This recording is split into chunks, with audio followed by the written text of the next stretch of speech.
where you want to be. Foggy mornings in the field, come the creek with rod and reel, doing what we love in Tennessee.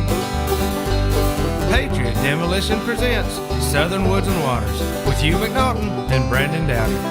Also being brought to you by Sniper Hunting Products, Deer 30 Minerals, Candy Fork Outdoors, Weststone Cry-Like Realtors, TWRA, Capital Sportsman, Nashville Marine, Davidson Farmers Co-op, Courtney's Restaurant and Catering, Mowing and More, CVA, Wilson Bank and Trust, Flowers Processing and Garden Center, X-Out Odor Products, and Hunter Up. All right, welcome everyone to Thursday night's edition of, but we're going to wait a minute, because I'm Hugh McNaughton. I'm Brandon Dowdy. And we are Southern Woods and Waters. Amen to that. I tell you what, we've got a great show lined out for you tonight. This guest absolutely does not know what we're going to ask him. He's been scared I think he was a little bit nervous earlier. He just flew in, he just flew in, playing He's been driving all day. He's been driving all day long. Yeah, this man here's worked hard to get here to us today. He's worked hard for this torture he's fixing to get. He has.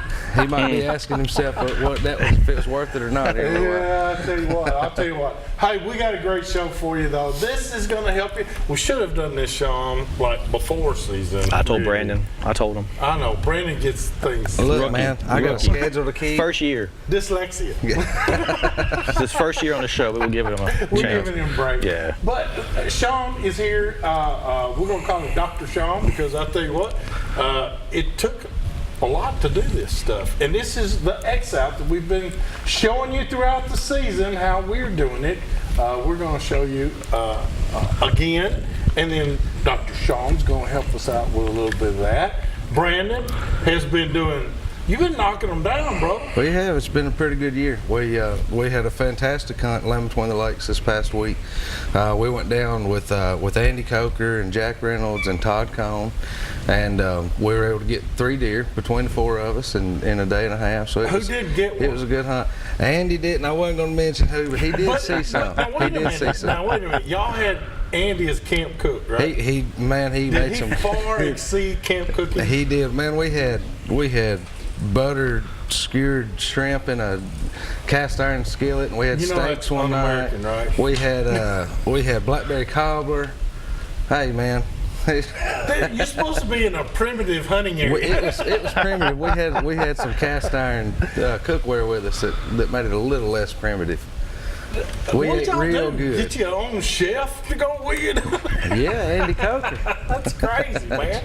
That's crazy. We did. We had a good time. We did. There was a lot of hunters down there. It, y'all. Not even roughing We had it. a tent. Don't even think. We had a tent. I didn't even take my camper. I left the camper at home. That's the reason I didn't go, is because Andy and I decided we were going to take the camper. He could have pulled it down there, but no, it has. It's been a good year. It started out real slow. We had a real slow start, but the last 3 or 4 weeks, man, it's really turned on. Well, it has. It is decent. No, it is November 31st, right? 30th. 30th. Yeah, November 30th today. Today. And I saw a buck chasing does. Yeah.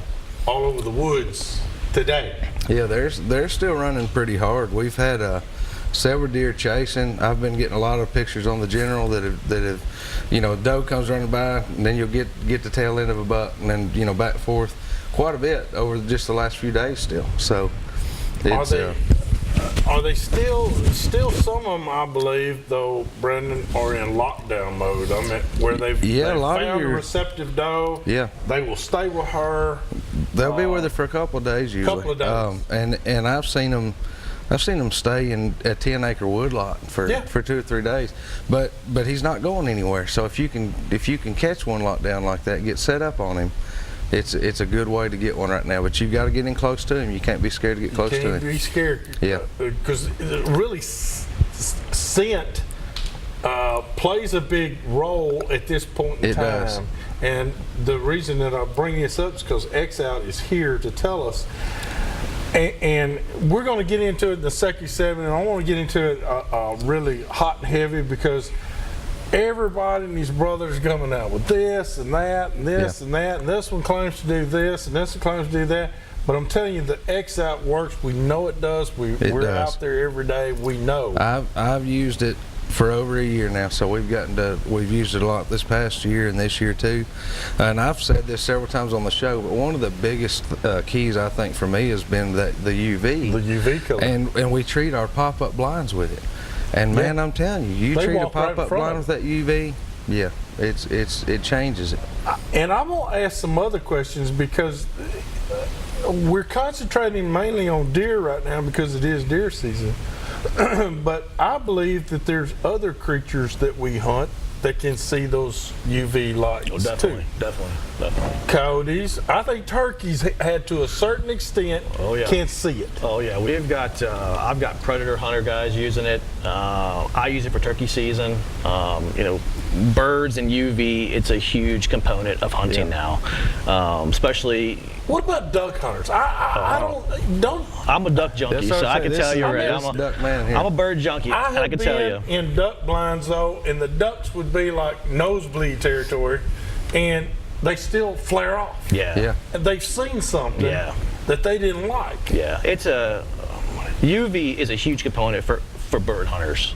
We can't worry about scent control when it comes to birds, but the UV component is huge because when birds are coming in, if it's low light conditions, first light, last light, they're coming in, it just takes one little thing to cause them to flare. Yeah. And when they flare, that's it. You may not get a second chance.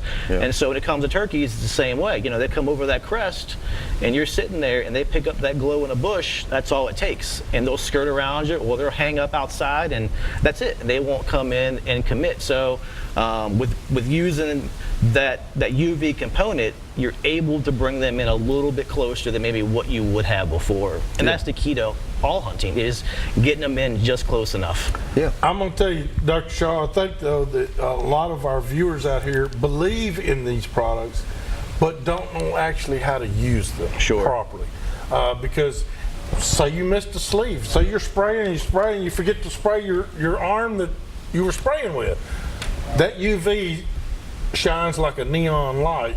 Sure. And so we want to help them out, and we'll talk about that in the next segment. But I got to tell you a forecast, brother. I have been hyped up about this. Got to talk to my good friend Mark Travis, and Mark Travis told me to tell everybody. We first need to tell folks that this week's weekly wild game forecast is being brought to you by our good friends at Wilson Bank and Trust.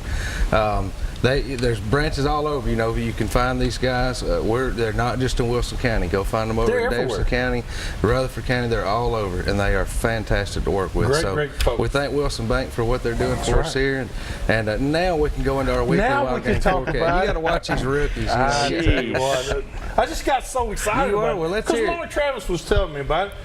Mark Travis told me to tell everybody the crappie bite is on, and it's not where you think it is. They have already passed the fall pattern. They are locked on to the winter pattern. And he is catching fish, get this, 80 feet of water. Wow. But he's finding 80 feet of water. He's finding trees, standing trees in the water column at 80 feet. And he's taking his graph and he sees these little dots on that tree. That's crappie. And he's been wearing out from 12 to 15-inch crappie. He's gotten 2 limits in 2 days, and none of them were culled.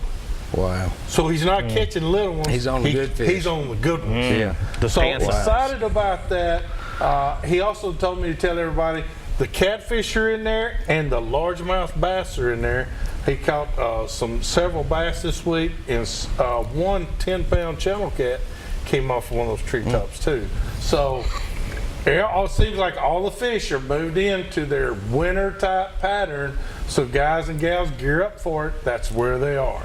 So that's a great fishing story for us now. Just to touch a little more on deer, we got into those a while ago a little bit, but like I said, there's a lot of chasing still going on.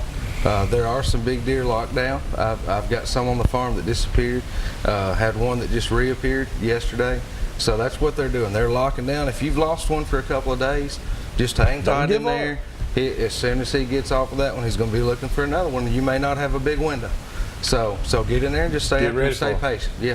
Hey, also check out our Facebook page, please. At Southern Woods and Waters, our That's Facebook right. page. Check us out. We do have an We ongoing have contest. an ongoing giveaway, and you have until That's right. December 7th to get signed up for that. So go on there and find the post.